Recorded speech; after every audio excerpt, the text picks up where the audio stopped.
मित्र खूप वर्कआउट करून खूप थकलेलो आहे आणि तहान लागलेली आहे. अशा तहानीच्या वातावरणामध्ये काय करायचं तर जवळपास आपल्याला ट्यूबवेल दिसलेला आहे आणि आपण जाणार आहे तिथं पाणी प्यायसाठी.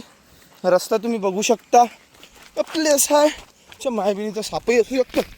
सापगी बसले तर सापाच्या अलग अलग प्रजाती आहेत. पडलोच्या मायबी त्यामध्ये सापाच्या प्रजातीमध्ये काय एक दसरे साप असतात. तुम्ही अगर तेले दिसले तर ते डायरेक्ट तुमचा चावा घेण्यासाठी धावतात तुमच्या अंगावर. आणि एक राहते भेदाळवाला साप. तो भेदाळवाला साप असा असते तो भेटते तुम्हाला. ते कोणतरी साप सोडलेला असेल. बॉटल दिसून राहिली आणि हे त्याचं प्लेस आहे. तिथं त्याला पाणी वगैरे तर आपण याच पाण्याचा आस्वाद घेण्यासाठी आलेलो इथं. जोडा गिडा ओला होणार आपला बट आय डोंट केअर.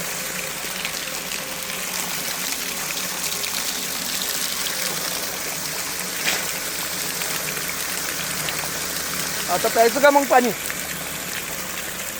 जोडा ओला होऊन राहिला एकच जोडा आपला तो माझी लागला होता ठसका.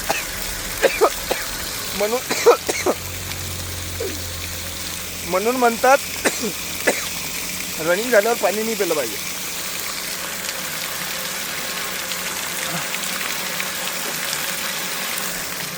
म्हणून 2च घोट पाणी पिलो. आता शोधायचं आपल्याला रस्ता बाहेर कुठून निघायचं. आता शिरलो आपण. दम येऊन राहिला आता नंतर बोलतो.